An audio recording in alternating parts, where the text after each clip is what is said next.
यावेळेला प्रियानो आपण स्तोत्र 42 सर्वजण काढूया.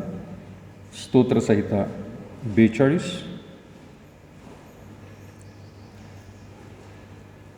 स्तोत्रसहिता 42 आणि प्रियानो आपण उभे राहूया आणि 1 ते 11 वचनं प्रियानो आपण सर्वजण एकत्र अशी वाचूया. स्तोत्रसहिता 42. जे ऑनलाईन बसलेले आहेत त्यांनासुद्धा विनंती आहे, कृपा करून आपण सर्वजण स्तोत्रसहिता 42 काढूया. माझा विश्वास आहे प्रियानो, कुठलंही कामकाज तुम्ही करत नाही आहे, परंतु संपूर्ण प्रियानो तुम्ही ऑनलाईन भक्तीमध्ये बसलेले आहात. यावेळेला प्रियानो आपण स्तोत्र 42 काढूया आणि 1 ते 11 वचनं जी आहेत प्रियानो आपण सर्वजण एकत्र प्रियानो शांत भावामध्ये आपण यावेळेला वाचणार आहोत. स्तोत्रसहिता 42 पहिल्या वचनापासून. हरणी जशी पाण्याच्या प्रवाहासाठी लुलपते, तसा हे देवा माझा जीव तुझ्यासाठी लुलपत आहे. माझा जीव देवासाठी, जिवंत देवासाठी तहानेला झाला आहे. मी केव्हा देवासमोर येऊन त्याचे दर्शन घेईन. तुझा देव कोठे आहे असे ते मला सतत म्हणतात, म्हणून अहोरात्र माझे अश्रू माझा आहार झाले आहे. लोकसमुदाय सण पाळी, तेव्हा त्याच्या मेळ्याबरोबर मी कसा चाले. आणि आनंद उत्सव व देवस्तवन यांचा गजर चालला असता देवाच्या घराकडे त्याला मी कसा मिरवत नाही, हे आठवून माझ्या जीवाचे पाणी पाणी होते. हे माझ्या जीवा, तू का खिन्न झालास, तू आतल्यात का तळमळत आहेस. देवाची आशा धर, तो मला दर्शन देऊन माझा उद्धार करतो, म्हणून मी त्याचे पुनरुक्ती गुणगान गाईन.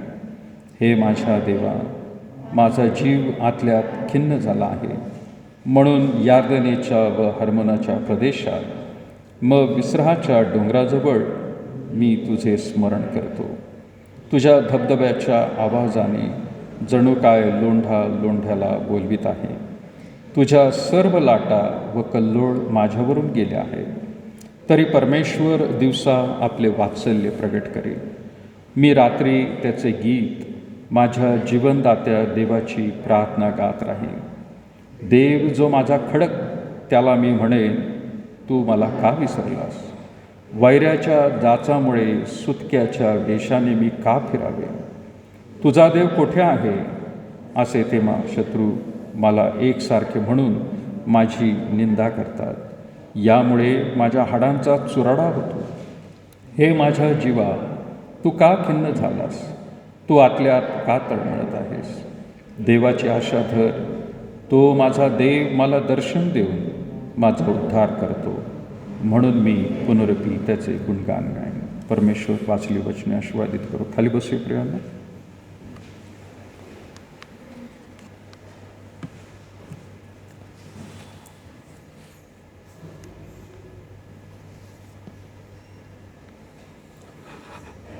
यावेळेला प्रियांनो आपण देवाच्या वचनामध्ये जाणार आहोत. लहानशी प्रार्थना करूया. प्रभू, आम्ही पुन्हा एकदा विशेष तुझे आभार मानतो. या सुंदरशा समयी प्रभू आम्ही तुझ्या वचनांना वाचून खरोखर प्रभू तुझ्यासाठी आमचा जीव तहानेला झालेला आहे आणि म्हणूनच प्रभू तुझ्या उपस्थितीची प्रभू आम्हाला दरवेळेला आस लागलेली असते. आम्ही ज्या ज्या वेळेला प्रभू खरोखर दिवसा, दुपारी, रात्री, मध्यरात्री ज्या ज्या वेळेला प्रभू आम्ही प्रार्थना करतो, त्या त्या वेळेला प्रभू तुझी उपस्थिती आमच्यामध्ये तू दाखवतोस, म्हणून तुझे आभार मानत आहोत. आजही प्रभू तुझं वचन वाचत असताना, समजून घेत असताना मला तू सहाय्य कर. आत्मेने प्रभू परमेश्वर समजण्यास आणि तुझ्याबरोबर हितगुज करण्यास आम्हाला तू मदत कर. ये प्रभू, आम्ही सर्वजण तुझ्या अधीन आणि स्वाधीन होत. लहानशी प्रार्थना धन्य तारणारा येशूच्या नावात मागत आहोत, म्हणून तो ऐका.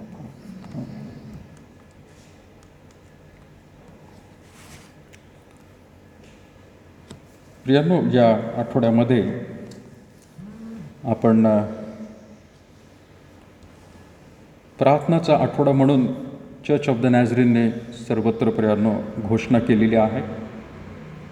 म्हणजे आज 28 फेब्रुवारीपासून प्रियांनो हा पूर्ण आठवडा शनिवारपर्यंत प्रियांनो प्रार्थनेचा आठवडा म्हणून संपूर्ण जगामध्ये 163 देशांमध्ये प्रियानो प्रार्थनेचा आठवडा म्हणून प्रियानो आपल्या वरिष्ठ अधिकाऱ्यांनी प्रियानो घोषणा केलेली आहे आणि त्यांनी विनंती केलेली आहे की सर्व मंडळांनी त्यांच्या मंडळीतल्या लोकांना विनंती करावी की हा आठवडा संपूर्ण रीतीने प्रार्थनेमध्ये असू द्यावा. तुम्ही प्रार्थनेमध्ये आहातच प्रियानो, परंतु त्यांच्या सांगण्याच्या उद्देशाने प्रियानो असं दिसून येत आहे. आपल्याला माहिती आहे प्रियानो, आपल्या चर्च ऑफ द नॅझरीनमध्ये आपल्याला कोणी बिशप एक नाही असं, परंतु आपण जनरल सुप्रिटेंडंट म्हणतो आणि ती एकच व्यक्ती नाही तर 163 देशांमध्ये हे काम चालू असताना त्यामधले प्रियानो जवळपास 6 जण वरती जनरल सुप्रिटेंडंट आहेत आणि ते 6ही प्रियानो जनरल सुप्रिटेंडंट जे आहेत ते त्यांनी पृथ्वीचा भाग विभागून घेतलेला आहे आणि दर 2 वर्षाला ते भाग बदलत राहतात प्रियानो. आणि म्हणून त्या सर्वांनी प्रियानो विनंती केलेली आहे की 163 देशांमध्ये जिथे जिथे मंडळ्या आहेत, मग ती शहरातली असो, ती गावातली असो, अगदी खेड्यातली असो, त्यांनी विनंती केलेली आहे की मंडळीतल्या लोकांना या आठवड्यामध्ये प्रार्थनेमध्ये राहण्यासाठी त्यांना सांगा. तुम्ही प्रार्थना करतच आहात, परंतु प्रार्थनेमध्ये राहणं म्हणजे काय? तर प्रियानो, आपण बाकीचं जो एंटरटेनमेंट म्हणून भाग असतो, करमणूक ज्याला आपण म्हणतो, त्यापासून थोडं दूर राहा. थोडं म्हणण्यापेक्षा प्रियानो दूर राहिलेलंच चांगलं. आपलं जीवन देवाच्या हातामध्ये आपण देऊया असं त्यांनी आवाहन केलेलं आहे. आणि म्हणून प्रार्थनेचा आठवडा म्हटल्यावरती वेगवेगळ्या रीतीने प्रियानो आपल्याला समजून येत आहे की देवाबरोबर प्रार्थना करणं किती गरजेचं आहे. मी मागील आठवड्यामध्येच प्रियानो ते बुलेटिन देखील वाचलं होतं आणि ज्यावेळेला आपल्या मंडळीतील देखील ही भयंकर अशी परिस्थिती पाहिली की एकाच आठवड्यामध्ये प्रियानो 2 दुःखद घटना होतात आणि त्यामधून प्रियानो असं पाहिलं की खरोखर आपल्या मंडळीला देखील प्रार्थनेमध्ये राहणं प्रियानो फार गरजेचं आहे. प्रार्थनेचा आठवडा प्रियानो हा एकच आठवडा म्हणून आपण म्हणत नाही, परंतु ते यासाठी प्रियानो सांगितलेलं आहे की इथून पुढच्या दिवसांमध्ये आपल्याला अधिक प्रार्थना करण्याची गरज आहे. जास्तीत जास्त प्रभूच्या सान्निध्यामध्ये त्याची इच्छा ओळखण्यासाठी प्रियानो आपल्याला हा वेळ घ्यावायचा आहे. प्रभूचं येणं कधी होईल आपल्याला सांगता येत नाही. सर्व त्याने जे चिन्ह सांगितलेले आहेत की प्रभू येशू ख्रिस्ताचं येणं होण्याआधी कोणकोणती चिन्ह होणार आहेत, जवळपास झालेलीच आहेत प्रियानो. आणि म्हणून आपण जर खरोखर प्रभूच्या सान्निध्यामध्ये प्रभू आल्यानंतर जाऊ इच्छित आहोत तर ती वेळ आपल्याला समजणं फार गरजेचं आहे. आणि ही कधी समजेल की ज्या वेळेला प्रियानो आपण प्रार्थनेमध्ये राहू, आपण पवित्र शास्त्र वाचत राहू. आपण पवित्र शास्त्रामधून ज्या वेळेला प्रियानो हे वचन वाचतो, खास करून प्रियानो मला तर दरवेळेला समजून येत आहे की ज्यावेळेला आपण परमेश्वराचं वचन गांभीर्याने घेतो प्रियानो, त्यावेळेला देव किती महान आहे, देव किती प्रियानो पवित्र आहे आणि त्याच्यासमोर आपण किती क्षुद्र आहोत, क्षुल्लक आहोत, ही प्रियानो जाणीव होत असते.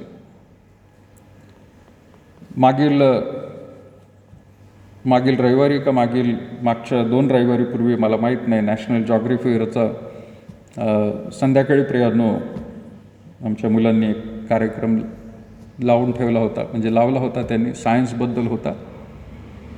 आणि देव किती महान आहे प्रियानो याच्यामधून दिसून आलं आहे. वचनामध्ये प्रियानो सांगितलेलंच आहे, परंतु त्यांनी जे ग्राफिक्स तयार केले होते त्यामधून दाखवलं की ही पृथ्वी आणि या पृथ्वी तलावरती प्रियानो आपण मानव, आपण म्हणतो सूर्य फार मोठा आहे, परंतु ही सूर्यमंडळ जे आहे, अशा कितीतरी सूर्यमंडळ मिळून प्रियानो ज्याला गॅलेक्सी म्हणतो आपण, गोलाकार रीतीने असे कितीतरी त्याच्यामध्ये सूर्यमंडळ आहेत.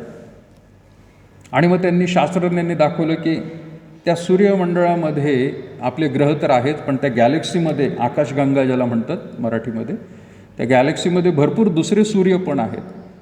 आणि खूप लांबून त्यांनी कॅमेरा अजून दाखवला आणि त्यांनी सांगितलं की अशा कितीतरी आकाशगंगा आहेत वरती विश्वामध्ये. अशा कितीतरी आकाशगंगा मिळून एक छोटंसं परत एकदा गोळा तयार होतो. म्हणजे पृथ्वी सूर्याभोवती प्रियानं फिरत आहे. हे जे सूर्यमंडळ आहे, अशा कितीतरी सूर्यमंडळ मिळून आकाशगंगा एक तयार झालेली आहे. अशा कितीतरी आकाशगंगा मिळून एक ताऱ्यासारखा गोळा तयार झालेला आहे.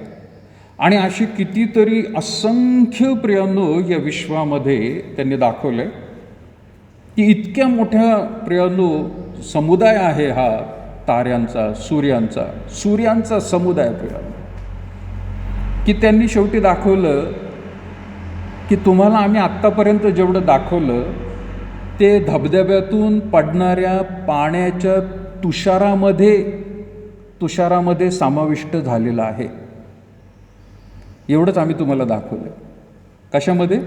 पाण्याच्या धबधब्यामध्ये जे तुषार उडतात त्या तुषारामध्ये जेवढं काही दाखवता येईल तेवढंच आम्ही दाखवलं आहे. तर त्यांनी सांगितलं, विचार करा, तो अख्खा धबधबा तुषारांनी भरलेला आहे किंवा पाण्याने भरलेला आहे. असं एवढं मोठं विश्व आहे, त्याला काहीही मोजमाप नाही आहे. म्हणजे त्या संपूर्ण ह्या गोष्टीला बनवणारा आपला देव किती किती मोठा आहे प्रियानो, त्याचं वर्णन किती किती किती म्हणून सांगता येईल प्रियानो, हे सांगता येत. आणि तो आपल्या वैयक्तिक जीवनामध्ये प्रियानो रुची ठेवत आहे. हा विचार आता करा. मला तर ते पाहत असताना असं वाटत होतं सारखं की आपल्या मंडळीतल्या लोकांनी ही खरंच फिल्म पाहावी. हिंदीमध्ये पण आहे प्रियानो, ती नॅशनल जॉग्रफीवरती, पण इंटरनेटवरती मला ती दिसू शकते. सांगायचा मुद्दा हा आहे की देवाचं वचन वाचल्यानंतर तो किती पवित्र आहे, तो किती मोठा आहे, तो किती चांगला आहे, हे प्रियानो त्यावेळेला आपल्याला समजून येईल. आणि कधी आपण त्याच्यासमोर नतमस्तक होऊ, ज्या वेळेला प्रियानो ते वाचल्यानंतर समजेल की आपण त्याच्यासमोर कसे आहोत. आता शूद्र आहोत, किती क्षुल्लक आहोत, पण तरी देखील आपल्यावरती तो प्रेम करतो. आणि त्या देवाबरोबर एवढ्या सगळ्या विश्वाचा निर्माण करता हा जो देव आहे, त्याच्याबरोबर प्रियांनो हितगुज करण्यासाठी प्रार्थना प्रियांनो आपल्याला एक माध्यम दिलेलं आहे देवबापाने. आणि त्याद्वारे प्रियांनो आपण त्याच्याशी बोलतो, कम्युनिकेशन ज्याला म्हणतो आपण प्रियांनो, वार्तालाप चाललेला असतो. आणि ते समजून प्रियांनो आपल्याला तो उत्तरसुद्धा देत असतो. प्रियांनो ही अजून सगळ्यात मोठी गोष्ट आहे. आज मानवाच्या हातामध्ये प्रियांनो हे मोबाईल्स आहेत. कधी कधी आपण इमर्जन्सीसाठी एखाद्या व्यक्तीला कॉल करतो आणि त्याने उचलला तर प्रियांनो ठीक आहे, आपण आपला अंतःकरणातल्या गोष्टी त्याला सांगू शकतो. पण एखाद्या वेळेला प्रियांनो त्याने कॉल उचललाच नाही तर आपल्याला किती प्रियांनो फ्रस्ट्रेशन येतं, चिडचिड होते. अरे ऐन वेळेला हा व्यक्ती कुठं गेला. आणि त्याच्याशी बोलण्यासाठी आपण प्रियांनो आतुर असतो, त्याला सांगण्यासाठी आतुर असतो, मदत काहीतरी हवी आहे किंवा मला यायचं आहे, काहीतरी आपण सांगणार असतो. ते कम्युनिकेशन नाही झालं तरी प्रियांनो किती कठीण होतं. विचार करा, परमेश्वराने हे कम्युनिकेशन सुरुवातीच्या काळापासूनच कुठलंही तंत्रज्ञान न देता त्याने फुकट दिलेलं आहे. तुम्ही बोलू शकता. आणि विशेष करून प्रियांनो प्रार्थना हा जो भाग आहे प्रियांनो, तो जुन्या करार आपल्याला माहिती आहे प्रियांनो की आधी निवास मंडप होता, नंतर त्यामध्ये प्रियांनो बदल करण्यात आला. शल्मोनाने मंदिर बांधलं देवबापाचं. परंतु देवाने काय सांगितलं होतं की एक मोठा पडदा असणार आहे. पडद्याच्या आतमध्ये याजक माझ्याशी बोलेल आणि मी याजकाशी बोलेल आणि आमचं संभाषण मंडळीतल्या लोकांना मग तो बाहेर येऊन तुम्हाला सांगेल. तुमच्या विनंत्या काय आहेत, तुमचं म्हणणं काय आहे, तुम्ही याजकाला सांगा आणि याजक नंतर आतमध्ये येईल आणि मला तो सांगेल. आज प्रियांनो प्रभू येशू ख्रिस्ताने ज्यावेळेला तो वधस्तंभावर मरण पावलं त्यावेळेला प्रियांनो कुठल्या याजकाची आता गरज ठेवली नाही. त्याने तो सुद्धा पडदा दुभागला प्रियांनो. कुठल्याही प्रकारचं अंतर आता ठेवलं नाही. सर्वसामान्य मनुष्य हा परमेश्वराशी आता डायरेक्ट बोलू शकतो. या विश्वाचा निर्माण करता देवाबरोबर. किती सुंदर संधी आपल्याला मिळाली. परंतु झालं काय प्रियांनो तो बोलू शकतो, पण आपण प्रभूची प्रार्थना म्हणत असताना सुरुवातीचा काय शब्द आहे? सुरुवातीचा शब्द काय म्हणतो प्रभूच्या प्रार्थनेत? हे आमच्या स्वर्गातील बापा. हे आमच्या स्वर्गातील बापा. प्रार्थना आपण म्हणत असतो, परंतु हे आमच्या स्वर्गातील बापा म्हणून हाक मारण्याची ही संधी सर्व मानवजातीला दिलेली नाही आहे प्रियांनो.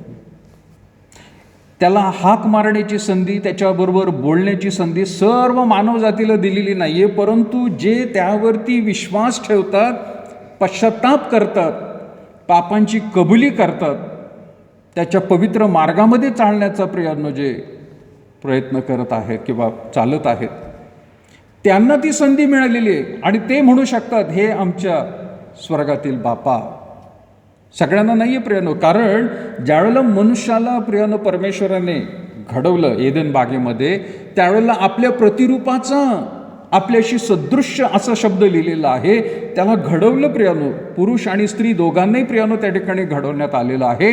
परंतु पापामुळे त्याची ती जी प्रियानो प्रतिमा होती ती डागळली गेलेली आहे प्रियानो. डागळली गेली म्हणजे काय? त्याच्यामध्ये तो अंश आहे, परंतु तो आता स्पष्ट दिसत नाही. या कॅमेरामधून प्रियानो कधी कधी फोकस ॲडजस्ट होत असतो, माहिती आहे? फोकस काढताना आता जे मोबाईल वापरतात कॅमेरा, त्यांना चांगल्या रीतीने माहीत असतं की ज्यावेळेला आपण धरतो कॅमेरा फोटो काढण्यासाठी, त्यावेळेला तो लेन्स पुढं मागं करत असतो आणि पुढं मागं करत असताना जे समोरची चित्र आहे, व्यक्ती आहे, त्याचा फोटो घेत असताना मागची बाजू जी आहे ती पुसट दिसत असते, अंधुक अशी दिसते, किंवा ब्लर शब्द वापरलेला इंग्लिशमध्ये. तर जी महत्त्वाची व्यक्ती आहे ती जोपर्यंत स्पष्ट दिसत नाही आपण क्लिक करत नाही.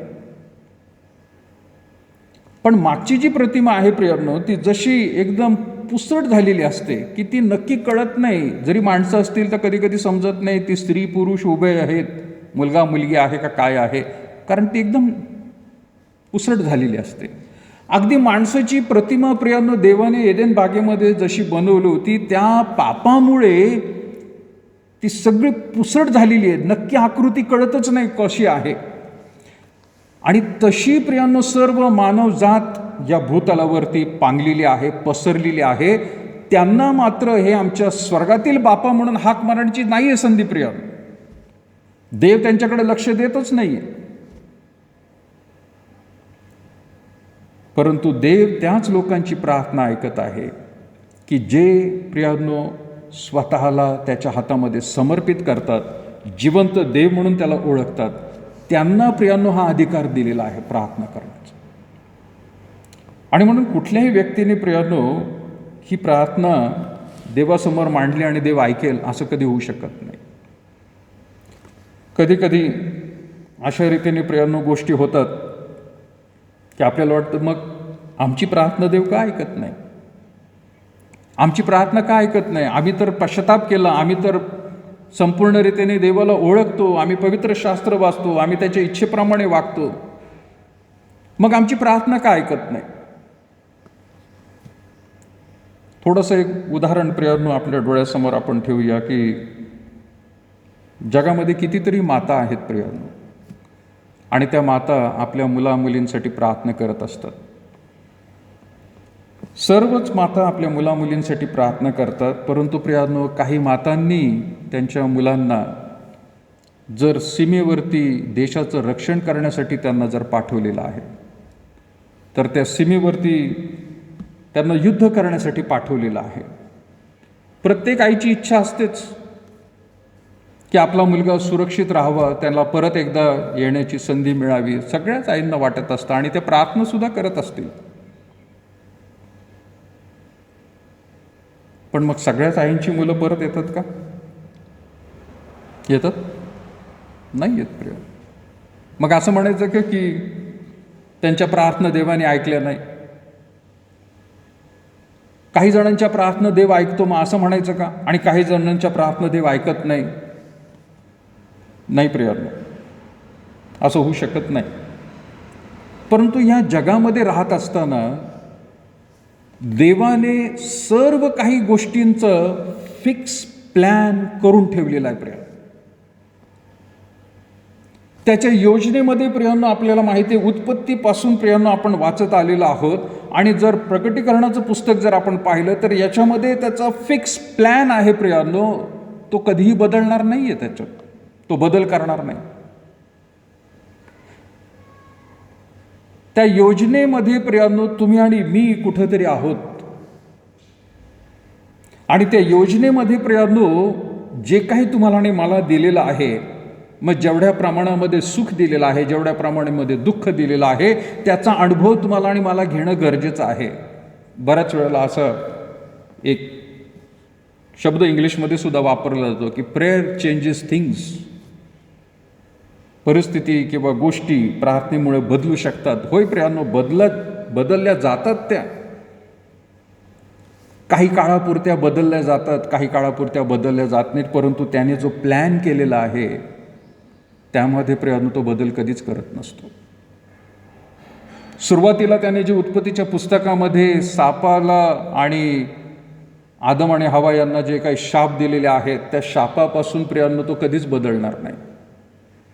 त्या ठिकाणी जी योजना प्रभू येशू ख्रिस्त जगामध्ये येईल ही भविष्यवाणी त्यांनी जी सांगितलेली आहे ती तो कधीच बदलणार नाही प्रियांनो.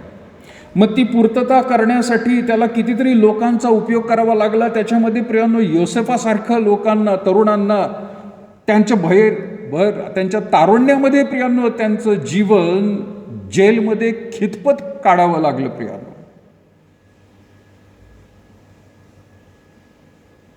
आपण म्हणायचं का प्रियांनो की मग देव प्रार्थना ऐकत नाही?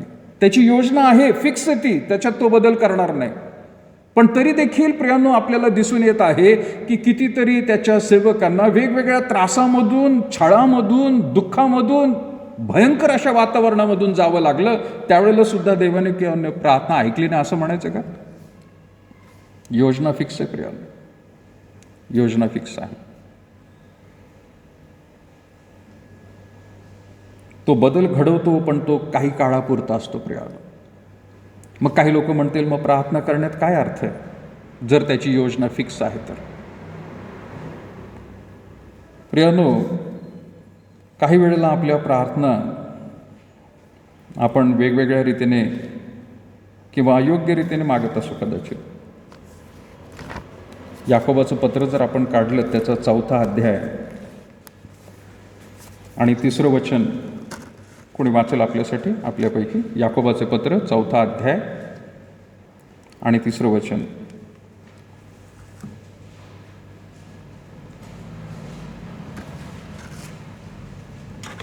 याकोब 4 आणि 3.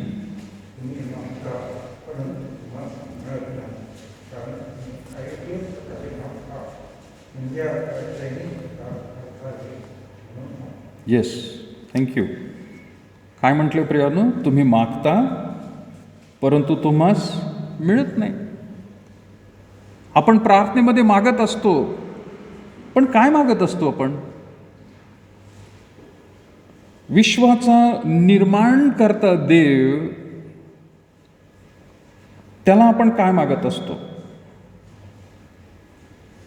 हा प्रश्न आहे प्रियांनो. मला वाटतं मी काल का मागच्या 2 दिवसापूर्वी मला वाटतं एक छोटीशी गोष्ट मी ऐकली आणि ती अशी होती की एक राजा त्याच्या प्रजेमध्ये फिरायला जातो, त्याची प्रजा पाहायला जातो. तो त्याचं राज्य कसं आहे, लोक कसे आहेत, आणि तो त्याच्या काही लोकांना घेऊन तो राज्य पाहायला निघतो. त्याचे सरदार पण बरोबर असतात. आता राजा येत आहे आपल्यामध्ये म्हणून सर्वजण सगळीकडे स्वच्छता करतात. राजा पण एक चांगला झगा घालून प्रजेमध्ये भेटायला जातो. पण कुठंतरी गावाच्या मध्यभागी आल्यानंतर त्या राजाच्या झग्याचं बटन तुटून जातं आणि झग्याचं बटन तुटल्यानंतर तो झगा थोडासा उघडा होतो आणि ते राजाला पण आवडत नाही, सरदारांना पण आवडत नाही. काहीतरी अस्तव्यस्त झालेल्या गोष्टी दिसत आहेत. आणि म्हणून पटकन राजा सांगतो की कुठल्या तरी एका टेलरला घेऊन या आणि माझं हे बटन त्यांनी लावून द्यावं. पटकन जवळच गावामध्ये एक टेलर असतो, तो येतो आणि राजाचं जे बटन असतं ते त्याला शिवून देत होतो. आणि राजा त्याला म्हणतो, किती पैसे झाले? तो म्हणाला, महाराज तुम्ही आमच्या गावामध्ये आलात, तुम्ही आम्हाला भेट दिली, हेच फार मोठं आम्हाला आनंद झालेला आहे. या बटनाला लावण्यात काय अर्थ नाही म्हणे. पण ज्यावेळेला राजा म्हणतो की नाही तू मात्र तुझं काम केलंस ना, की तुला बटन लावायचं होतं, तू बटन माझं लावून दिलंस चांगल्या रीतीने, मग ते काम केल्यामुळे तुला मला पैसे द्यावेच लागतील. टेलर म्हणाला, साहेब महाराज एवढे काय म्हणे तुम्ही त्या बटनाविषयी, मला ही संधी मिळाली, उलट तुमच्या जाग्यात तुमच्या त्या गाऊनचं बटन मला लावण्याची संधी मिळाली, हेच माझं मोठं भाग्य आहे. पण राजा तरी म्हणाला, नाही मला तुला पैसे द्यायचेच आहे. तू किती पैसे घेत असतो बटन लावण्याचे सांग म्हणे. मग तो म्हणाला, बटन लावण्याचे पैसे जर मला दुसरं कोणी सांगितलं तर मी फार अगदी क्वचितच घेत असेल म्हणे, थोडेसे घेत असेल पण अगदी थोडेसे. मग राजा म्हणाला, मला कळलं तुला काय सांगायचं, तू थोडेसे घेतोस पण तू त्यांच्याकडून घेतोस, पण मी तर राजा आहे का नाही? मग मी राजा आहे तर मला सुद्धा माझ्या ते बटन लावण्यासाठी तुला काहीतरी किंमत राजा म्हणून मी तुला द्यायला पाहिजे. ते लोक जेवढं देतात तेवढं मी नाही देणार तुला, कारण तसं जर ते दिलं मी तर काय होईल, ते राजाचा अपमान होईल. राजाचा अपमान होईल की बाकीच्या लोकांनी बटनाला जेवढे बटन लावल्यावर पैसे देतात तेवढे राजाने पण त्याला द्यावे, तर त्याचा अपमान होईल तो राजाचाच स्वतःचाच. आणि म्हणून टेलरने सांगितलं की मी त्यांच्याकडून अगदी 4-5 रुपये घेत असेल. तर राजा म्हणाला, ठीक आहे, पण मी राजा म्हणून तुला जे देणार आहे बटन लावल्यामुळं. त्याने सरदारांकडून 2 मोठ्या प्रियांनो सोन्याच्या नाण्यांची थैल्या घेतल्या आणि त्याच्या हातात दिल्या आणि त्याला म्हटली, हे तुझी मजुरी आहे, मी राजा आहे, त्या राजाच्या हिशोबाप्रमाणे मी तुला देणार आहे. मी ही गोष्ट का सांगते प्रियांनो? तुम्ही मागता परंतु तुम्हाला मिळत नाही, कारण तुम्ही अयोग्य प्रकारे मागता. पुढं काय म्हटले, म्हणजे आपल्या चैनीकरता खर्च करावे म्हणून मागता. आपला देव विश्वाचं उत्पन्न करताय प्रियांनो. आणि ज्यावेळेला आपण मागत असताना नक्की काय मागत असतो? मी मागे एकदा म्हटलं होतं नाही का, देवाला मागत असताना हा एवढा मोठा विश्वाचं निर्माण करता आहे आणि त्याचं जे काम आहे प्रियांनो, त्याने संपूर्ण ही सृष्टी फार सुंदर रीतीने रचवली, मानवाला तयार केलं. आता मानवाचं काय उद्देश आहे की त्या देवाचं त्यांनी उपासना करावी, त्याची गौरव करावं, त्याला धन्यवाद देत राहावं, त्याच्या इच्छेप्रमाणे वागावं. हे बाजूला सोडतो प्रियांनो आपण सगळं. आणि देवाला काय म्हणत असतो आपण? देवा सर्दी झालेली आहे, मला बरं वाटू दे, माझं डोकं दुखते, देवा चमत्कार कर काहीतरी. म्हणजे एका मोठ्या स्पेशलिस्टकडे जायचं, मग तो प्रियांनो ENT असू द्या, आणि त्याला जाऊन सांगायचं मोठ्या स्पेशलिस्टची अपॉइंटमेंट घेऊन, अहो माझ्या नाकामध्ये ना सर्दी झालेली. मग तुला ENTची गरज आहे का? तुम्हाला कुठेतरी मस्क्युलर पेन आलेले म्हणून तुम्ही हार्टच्या डॉक्टरकडे जाणार का? कुठेतरी तुम्हाला वाटली बाबा कळ आलेली आहे म्हणून डायरेक्ट हार्टचं स्पेशलिस्ट. आपण देवाकडे काय मागत असतो हेच मुळात प्रियांनो आपल्याला कळत नाही. म्हणून याकोब म्हणत आहे, तुम्ही मागता परंतु तुम्हाला मिळत नाही का? काय मागायचं ह्याच्याकडे? आणि हा देव द्यायला तयार आहे प्रियांनो, हा द्यायला तयार आहे, पण काय द्यायला तयार आहे? लोक मागत असतात, देवा आम्हाला चांगलं आरोग्य दे. प्रश्न हा विचारला पाहिजे, कशासाठी? ते आरोग्य घेऊन तू काय करणार आहेस? लोक मागतात, मला ज्ञान दे प्रभू, पण काय करणार आहेस? त्यातून काय करणार आहेस? माझ्यासाठी काय करणार आहे देव विचारतो. तुला आरोग्य मी देईल, पण तू काय करणार आहेस माझ्यासाठी? तू ज्ञान मागत आहे, काय करणार आहे माझ्यासाठी? तुला पैसा पाहिजे, पण तू काय करणार आहेस? या गोष्टी प्रियांनो विचारणं गरजेचं आहे आपल्या स्वतःला. कारण परमेश्वराने जगामध्ये तुम्हाला आणि मला प्रकाश म्हणून ठेवलेला आहे. मीठ म्हणून ठेवलेलं आहे. आणि जर प्रकाश आणि मीठ म्हणून आपल्याला प्रियानो देवाने नियुक्त केलेला आहे, तर जगातल्या लोकांना प्रकाश दिसावा, तो दिसावा. पण आपल्याकडून तो प्रकाश जातो का प्रियानो? कुठेतरी प्रियानो टिमटिमणारी लाईट आपल्याकडून जात असते, LED बल्ब सारखी छोटीशी. आणि देव म्हणते मी तुम्हाला पूर्ण रीतीने हॅलोजनपेक्षा मोठा बल्ब म्हणून तयार करून ठेवलेला आहे, पण आम्ही फक्त छोटासा लाईट दाखवत असतो. हे काय आमचा प्रकाश चालू आहे? ते LED बल्बचा प्रकाश. आणि म्हणून इथं प्रियांनो याकूब म्हणत आहे की तुम्ही मागता परंतु तुम्हाला मिळत नाही, कारण तुम्ही अयोग्य प्रकारे सुद्धा मागत आहात. जे मागायचे ते सुद्धा तुम्ही नीट मागत नाही. म्हणजे काय? मागण्यासाठी प्रियांनो आधी आपलं जीवन पवित्र देवाच्या इच्छेप्रमाणे हे जगणं गरजेचं आहे आधी. आपण ते जगत नाही प्रियांनो, आणि देवाला मात्र मागत असतो. आणि मागत असताना म्हणून तो पुढं काय म्हणतोय? म्हणजे आपल्या चैनीकरिता खर्चावे म्हणून मागता, या भूतलावर देवा आराम मिळू दे मला, आणि म्हणून मला चांगलं आरोग्य दे, म्हणून मला भरपूर पैसा दे. अरे पण पुढं काय? तुला आरोग्य द्यायला पाहिजे, बरोबर आहे, पण आरोग्यानंतर तुला पैसा पण लागणार आहे, तो पण पाहिजे तुला, बरोबर आहे, पण त्यामधून माझ्यासाठी काय करत आहेस तू? प्रार्थना आपण करत आहोत, पण कशी प्रियानो करत आहोत? ही गोष्ट बऱ्याच वेळेला विसरली जाते. आणखीन प्रियानो जर आपण देवाच्या वचनामध्ये जर पाहिलं तर इब्री लोकासपत्र आपण काढूया.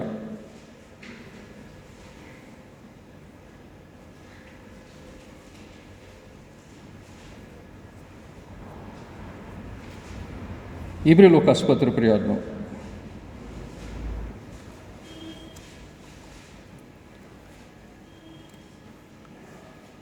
मला वाटतं त्याआधी इब्री 4:16 काढू आपण, आणि मग नंतर दुसरं एक वचन वाचू. इब्री लोकासपत्र 4 अध्याय आणि 16 वचनामध्ये काय म्हटले प्रियानो?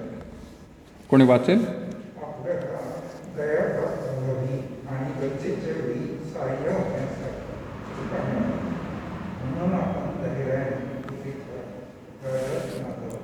फार सुंदर प्रियानो वचन काय म्हणत आहे? आपण 14 पासून जर वाचलं तर, मग आकाशातून पार गेलेला देवाचा पुत्र येशू हा थोर प्रमुख याजक आपल्याला आहे. म्हणून आपण जो पत्कर केला आहे तो दृढ धरून राहू, कारण आपल्या सर्वांच्या दुर्बलतेविषयी त्याला सहानुभूती वाटत नाही असा आपला प्रमुख याजक नाही, तर तो सर्व प्रकारे आपल्याप्रमाणे पारखलेला होता, तरी निष्पाप राहिला. तर मग आपल्यावर दया व्हावी आणि ऐनवेळी सहाय्यासाठी कृपा मिळावी, म्हणून आपण धैर्याने कृपेच्या राजासनाजवळ जाऊ. इब्रीचा लेखक प्रियानो या ठिकाणी म्हणत आहे, आकाशातून पार गेलेला म्हणजे काय? येशू ख्रिस्त देवाचा पुत्र मानवाचं रूप धारण करून आला, पण तो मेल्यानंतर जिवंत होऊन आकाशात निघून गेलेला आहे. म्हणजे दैवी आणि मानवी प्रतिनिधित्व प्रियांनो दोन्ही बाजूने त्याने गाजवलं. मानवाचं रूप धारण करून आला म्हणजे देवाचं प्रतिनिधित्व करण्यासाठी तो इथं आला, आणि मानवामधून तो मरून परत एकदा वर गेलेला आहे, तो माणसाचं प्रतिनिधित्व आता वर करत आहे. असा हा जो प्रभू येशू ख्रिस्त आहे तो याजक म्हणून आपल्यासाठी आहे, मध्यस्थ म्हणून आहे. तो तुमच्या विनंत्या सर्व काही ऐकत असतो, परंतु परिस्थिती देखील तो जाणत असतो, आणि प्रियांनो तो आपल्यासाठी स्वर्गीय पित्याकडे रदबदली करत असतो. प्रियांनो ते वचन इथं म्हणत आहे प्रियांनो 14 वचन, तर मग आकाशातून पार गेलेला देवाचा पुत्र येशू हा थोर प्रमुख याजक आपल्याला आहे. म्हणून आपण जो पत्कर केलेला आहे तो दृढ धरून राहू, जो त्याला आपण स्वीकारलेला आहे. स्वीकारलेलं म्हणजे काय? त्याच्या इच्छेप्रमाणे वागायला सुरुवात केलेली. आता इथं इच्छेप्रमाणे वागायला सुरुवात केल्यानंतर प्रश्न येतो, मग माझ्या सर्व इच्छा देव का पूर्ण करत नाही? त्याने त्या सर्व इच्छा पूर्ण करायला हव्यात. बऱ्याच वेळेला प्रियांनो आपल्या इच्छा ज्या असतात वेगवेगळ्या रीतीने प्रियांनो देवासमोर मांडत असतो, पण येशू ख्रिस्ताची सुद्धा इच्छा काय होती? मी म्हटलं प्रियांना आपण आधी ते वचन वाचू, पण आता आपण यावेळेला वाचूया मत्तई शुभवर्तमान आपण काढूया, त्याचा 26वा अध्याय. मत्तई 26 आणि 38 आणि 39 वचन काय म्हणतं बघा. मत्तई 26, 38 आणि 39. कोणी वाचेल मोठ्याने? दुसरं कोणी वाचलं तर चांगलं राहील. मत्तई 26.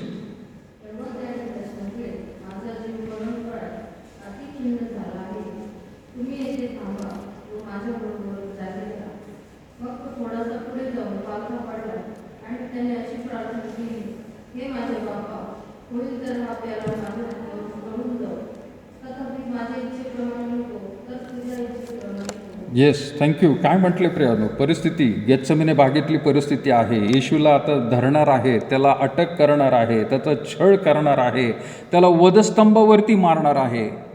हे सगळं काही प्रभू येशू ख्रिस्ताला ठाऊक होतं. फिक्स प्लॅन, देवाची इच्छा, त्याचं प्लॅनिंग तो बदलत नसतो प्रियानो. ही फार मोठी गोष्ट प्रियानो आपण विसरून जातो आपल्या जीवनामध्ये. ज्या वेळेला त्या आया आपल्या मुलांसाठी प्रार्थना करत असतील की देवा माझ्या मुलाला सुखरूप घेऊन जा, देशाच्या सीमेवरती त्याला पाठवत आहे, त्याचं रक्षण कर आणि परत एकदा त्याला घेऊन ये. सगळ्यांच्याच आयांची प्रार्थना देव ऐकत असतो, त्या सगळ्या आयांची प्रार्थना देव ऐकतो. पण काही जणांच्या प्रार्थनेला प्रियानो वेगळंच उत्तर मिळतं. मग काही लोक म्हणतात मग देव कुठं होता त्यावेळेला? काही लोक म्हणतात अशी परिस्थिती त्याच्यावर का आणली, त्या कुटुंबावरती? त्या दुःखाच्या प्रसंगामधून त्यांना इतकं भयंकर अशा रीतीने का जावं लागलं? आणि त्यात काही आणखीन आपले लोक असतात, ते विशेष म्हणत असतात कुणाच्याही जीवनात असं होऊ नये बाबा. म्हणजे जे काही देवाने केले, त्याचं प्लॅनिंग जे ठेवलेलं आहे, त्या प्लॅनिंगमध्ये देवा तू बदल करायला पाहिजे होतास. आपण प्रार्थना देवाला बदल करायला सांगत नाही, देवा ते प्लॅन तू चेंज कर म्हणून. काही लोकांना असं वाटत असतं की नाही, आम्ही देवाकडे अशी प्रार्थना करू की सगळं काही देव व्यवस्थितच करणार आहे, म्हणजे तुम्ही जे ठरवलेलं आहे त्याप्रमाणे व्यवस्थित होईल आणि त्याने जे ठरवलेलं आहे ते सगळं विस्कळीत टाकेल तो. नाही प्रियानो, त्याचा प्लॅन फिक्स आहे. आणि त्यावेळेला प्रियानो मग हा देव तिथंच होता जिथं त्या आईचा मुलगा देशाची सेवा करत असताना मरण पावलेले अशी कितीतरी प्रियानो स्त्रिया आहेत, त्यांचे नवरे गेलेले आहेत. देव कुठं होता? देव तिथंच होता प्रियानो. ज्यावेळेला येशू ख्रिस्ताला देखील स्वतःला वाटलं होतं, काय म्हणत आहे प्रियानो तो 38 वचनामध्ये, तेव्हा त्याने म्हटले माझा जीव मरणप्राय अति खिन्न झालेला आहे. मृत्यूच्या त्या ठिकाणी प्रियानो तो आता उभा आहे, खिन्न झालेला आहे. अजून काही त्याच्या अवतीभोवती सैनिक पण आलेले नाहीत, कुठल्या रीतीचा छळ त्याचा झालेला नाही, त्याला धरलेलं पण नाही अजून प्रियानो, त्याला वधस्तंभावर मारलेलं नाही. परंतु त्या सगळ्या गोष्टीचा अनुभव तो तिथं घेत आहे आणि त्याला प्रियानो त्याचं अंतःकरण खिन्न झालेलं आहे.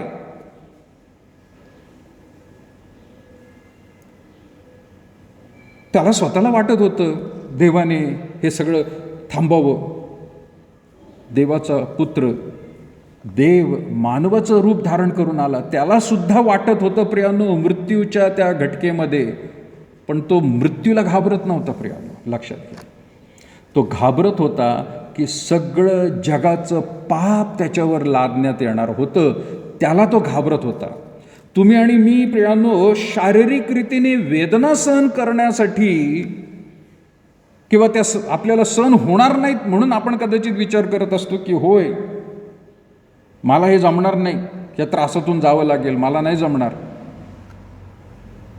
पण प्रभू येशू ख्रिस्त शारीरिक, मानसिक आणि आध्यात्मिक रीतीने, म्हणून तो म्हणत आहे की माझा जीव मरणप्राय अति खिन्न आहे. आणि शिष्यानं काय म्हणाला, तुम्ही येथे थांबा व माझ्याबरोबर जागे राहा. माझ्याबरोबर जागे राहा. कशासाठी? मानवी दृष्टिकोनातून त्याला धैर्य सुद्धा मिळालं पाहिजे. आज आपल्याला पण वाटत असतं नाही का, भयंकर अशा प्रसंगामध्ये आपल्या जवळ कोणतरी राहावं. पण तो स्वतःसाठी म्हणत नव्हता प्रियानो, त्या शिष्यांची तयारी तो करून घेत होता की तुम्हाला सुद्धा कदाचित अशाच रीतीने किंवा याहीपेक्षा कदाचित आणखीन भयंकर तुम्हाला त्रास भोगावा लागेल, तर तुम्ही घाबरून जाऊ नये, प्रार्थनेमध्ये राहा. म्हणून तो म्हणत आहे की तुम्ही येथे थांबा, माझ्याबरोबर जागे राहा. 39 वचन, मग तो थोडासा पुढे जाऊन पालथा पडला.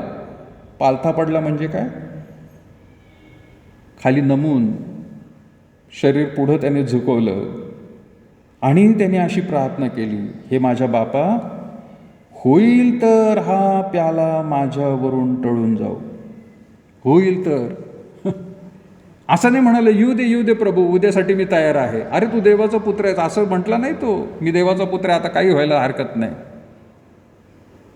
त्याला पण वाटलं आहे, होईल तर हा प्याला माझ्यावरून टळून जाऊ, तथापि माझ्या इच्छेप्रमाणे नको तर तुझ्या इच्छेप्रमाणे हो. जो प्लॅन तू फिक्स केलेला आहे तो बदलायला मी सांगत नाही, पण त्या प्लॅनप्रमाणेच जाऊ दे. या घटनेमधली प्रियानो सगळ्यात महत्त्वाची गोष्ट काय आहे, तर तुझ्या इच्छेप्रमाणे हो.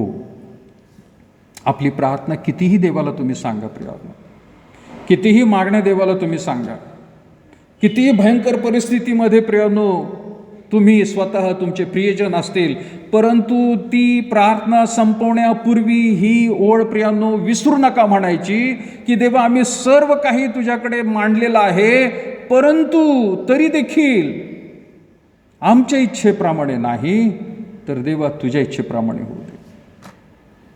ही ओळ कधीही विसरू नका प्रियानो, कधी विसरू नका. आणि ती बोलूनच दाखवू नका, परंतु त्याप्रमाणे प्रियानो आपल्या अंतःकरणाची देखील प्रियानो तयारी असू दे.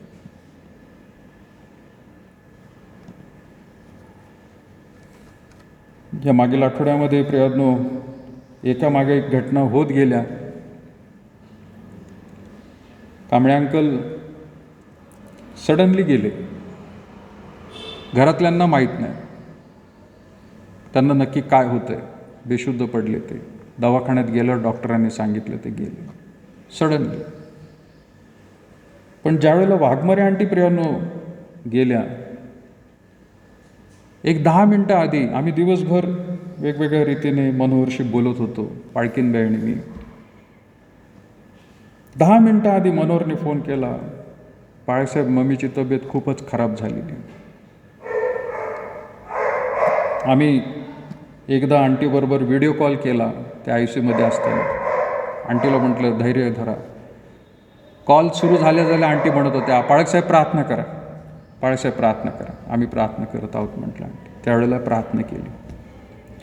पण ज्यावेळेला 10 मिनटं आधी प्रियानो की मनोहरने सांगितलं मम्मीच्या आत खूपच तब्येत खराब आहे, मी पहिल्यांदा प्रियानो ज्याला म्हणतो आपण डेथ बेडवरती माणूस असताना बोललो आपण. मनोहरला म्हटलं, मनोहर तू कानाला लाव फोन, मला आंटींशी बोलायचं आहे. आणि त्याला सांगितलं. मनोहरने फोन लावला आणि आंटीला एवढंच म्हटलं, आंटी डोळे झाकून होत्या, पण म्हटलं आंटी लक्षात घ्या, देवाचे आभार माना पहिले. दुसरी गोष्ट, पापांची क्षमा मागा, देवा माझ्या पापांची क्षमा कर जे काय घडलं असेल. आणि तिसरी गोष्ट, देवा तुझ्या हातामध्ये माझं जीवन आहे असं म्हणा आणि प्रार्थना करत. मला माहीत नाही तो हू एक आवाज येत होता, परंतु तो मशीनचा होता का कसला होता, पण माझा विश्वास आहे मनोहरशी ते 10 मिनिटापूर्वी बोलत होत्या, कानाला फोन लावल्यावर पण त्यांनी ते ऐकलं असेल प्रियानो. पण ती जी परिस्थिती असते त्यावेळेला प्रियानो दुसरं काही सांगू शकत नाही. मला पहिल्यांदाच प्रियानो हा प्रसंग मिळाला, देवापाशी मी आभार मानतो आणि धन्यवाद देतो की आंटीला मी सांगू शकलो डेथ बेडवरती. आणि त्यानंतर 10च मिनिटात फोन आला मनोहरचा, संपलं सगळं. प्रियानो प्रार्थनेमध्ये कितीही मागणी मागा तुम्ही, पण शेवटी हे म्हणायला विसरू नका जे प्रभू श्री ख्रिस्त बोलला, तथापि माझ्या इच्छेप्रमाणे नको तुझ्या इच्छेप्रमाणे हो. मी म्हटलं प्रियानो, उत्पत्ती प्रगटीकरण, फिक्स ए प्लॅन, याच्यामध्ये कितीतरी लोक आहेत. आणि आपण कधी कधी काय करत असतो प्रियानो, किंवा काही लोकांना असं वाटत असतं, देवा हा सरळ मार्ग नको, हा असा थोडासा वाकडा जाऊ दे ना, हा सरळ मार्ग नको प्रभू, थोडासा वाकडा प्लॅन कर आणि मग जाऊ दे सरळ, थोडे दिवस प्रभू काहीतरी असं कर. देव म्हणतो मी हा प्लॅन फिक्स केलेला आहे, हा मी हलवणार नाही. काही लोकांना अमेरिकेचे काही चित्रफित बघितले, फिल्म्स बघितल्या, डॉक्युमेंट्स बघितले की असं वाटतं काय सुंदर रोड आहे, गाडी एकदा सुरू झाली की डोळे बंद करून सुद्धा तुम्ही चालू शकता, इतका सरळ आणि स्वच्छ आणि काही खड्डे नाही काही नाही असा रोड आहे ह्या देशातून त्या देशात. आणि त्या रोडला बनवण्यासाठी सुरुवातीच्या काळामध्ये अमेरिकेचे मला वाटतं चर्चिल होते का कोण होते राष्ट्राध्यक्ष, त्यांच्या काळातली गोष्ट आहे. आणि असं म्हटलं जातं की ह्या एवढा मोठा देश, याला जर रस्ते जोडणी करायची असेल तर म्हणजे सुसंगती चांगली पाहिजे असेल, देशाचं नियंत्रण चांगलं, त्यांनी आधी म्हणाले रस्ते तयार करा, प्रभावी रीतीने रस्ते तयार करा. चांगले रस्ते तयार झाले म्हणजे म्हणजे देश जो आहे तो चांगल्या रीतीने आपल्याला हाताळता येईल.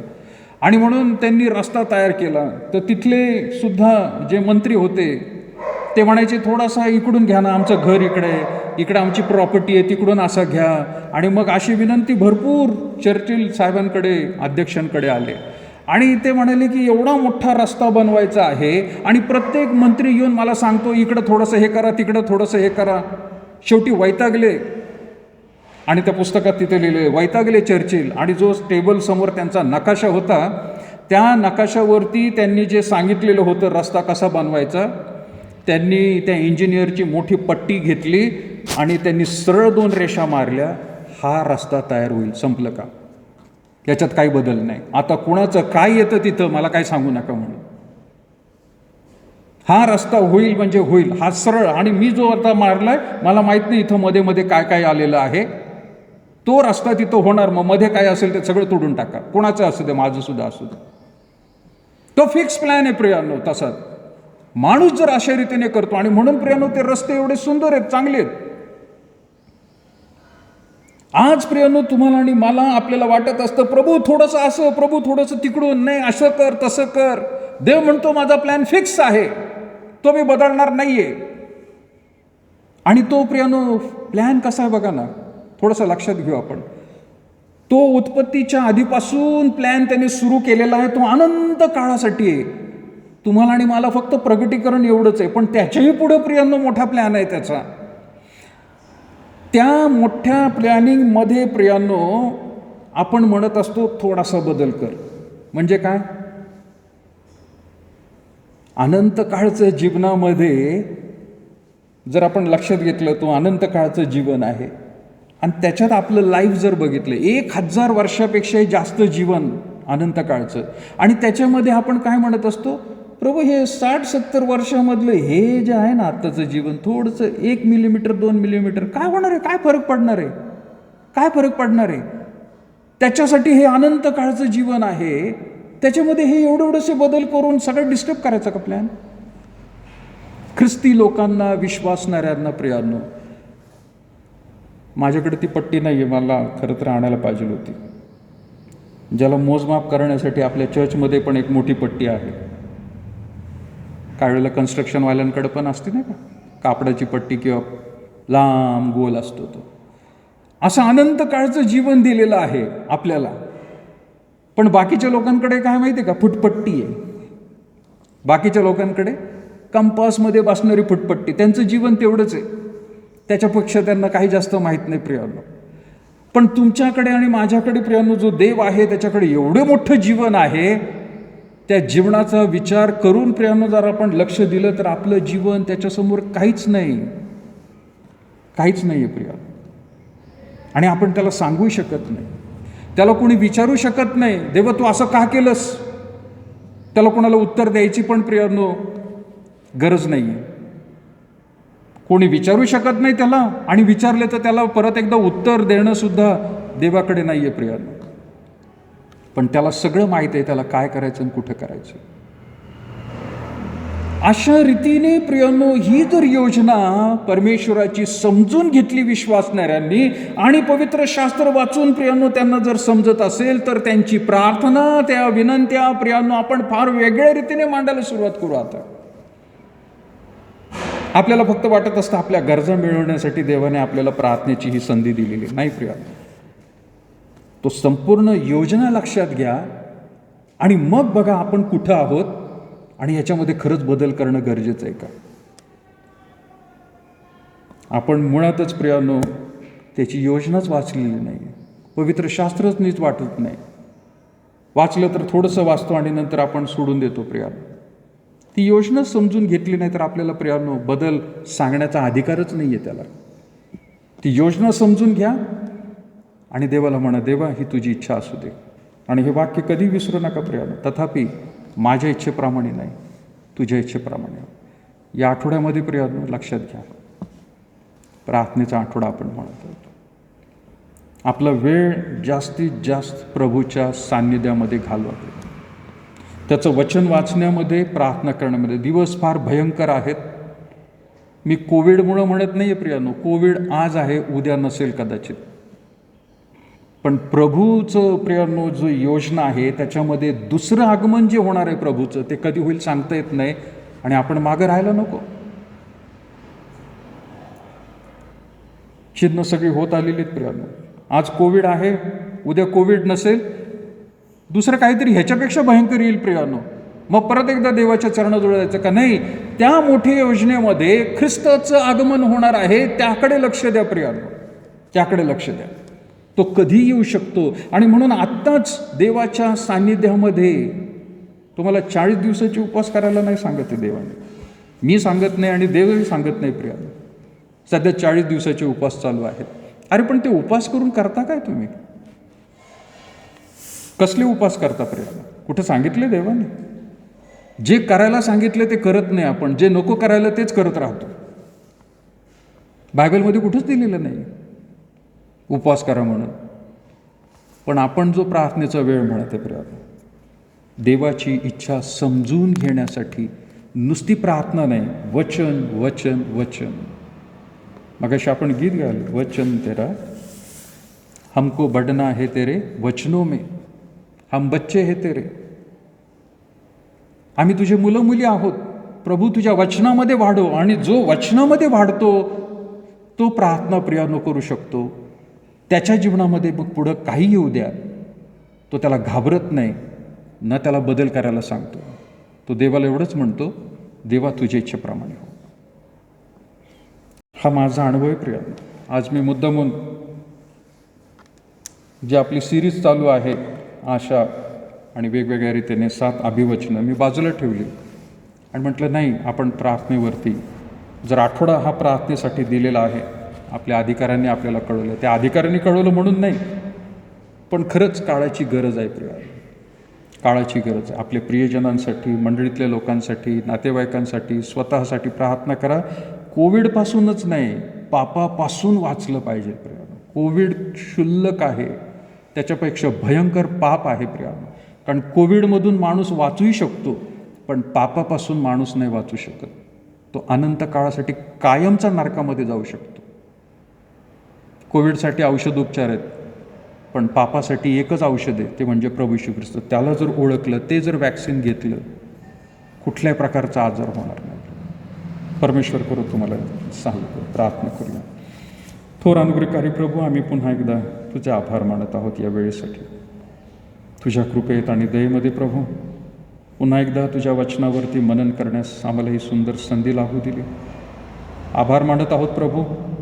तुझं वचन हे खरोखर आमच्या अंतःकरणाशी बोलत आहे. तुझ्या पवित्र आत्म्याच्याद्वारे आम्हाला प्रभू त्यामधून आध्यात्मिकच नाही तर शारीरिक, मानसिक, सर्वांगीण रीतीने वर्तमान काळात आणि भविष्य काळामध्ये ज्या गोष्टी होणार आहेत त्याबद्दल आगाऊच आम्हाला खरोखर सांगून ठेवत आहे. आणि म्हणून प्रभू आम्ही तुझ्याकडे काय बोलावं, काय मागावं, त्यापेक्षा प्रभू तू आम्हाला जे करायला सांगितलेलं आहे त्याकडे प्रभू आम्ही लक्ष द्यावं आणि तेच करावं, जेणेकरून प्रभू या भूतलावरती जेवढं आमचं जीवन आहे ते सर्व काही प्रभू तुझ्या गौरवासाठी, तुझ्या इच्छेप्रमाणे आम्ही जगावं, म्हणजे प्रभू तुझ्या आत्म्याचं मार्गदर्शन सदैव घ्यावं. ये प्रभू, आज सर्व तुझ्या या प्रियजनांना तुझ्या पवित्र हातामध्ये आम्ही समर्पित करतो. हा आठवडा प्रभू आम्हा सगळ्यांसाठी आशीर्वादाचा कर. अधिकाधिक आम्ही प्रार्थनेमध्ये, अधिकाधिक तुझ्या वचनामध्ये आम्ही स्वतःला घडून घ्यावं, तुझी इच्छा समजून घ्यावी, तुझ्या योजना समजून घ्याव्या आणि त्यामध्ये आम्ही कुठे आहोत, आमचे कुटुंब कुठं आहे, मंडळ्या कुठं आहेत, हे समजण्यास प्रभू आम्हाला सहाय्य कर. सर्व काही प्रभू आम्ही तुझ्या पवित्र हातात देत लहानशी प्रार्थना येशूच्या नावात मागत आहोत म्हणून करतो. आपण उभे राहूया प्रभूने शिकवलेली प्रार्थना. हे आमच्या स्वर्गातील बापा, तुझे नाव पवित्र मानले जाऊ, तुझे राज्य जसे स्वर्गात तसे पृथ्वीवर तुझ्या इच्छेप्रमाणे.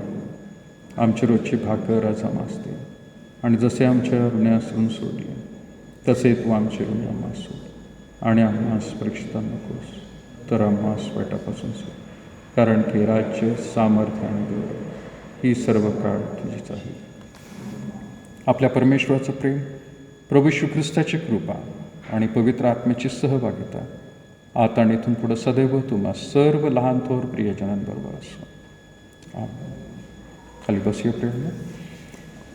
काल आज सर्व काळ येशू सारखा,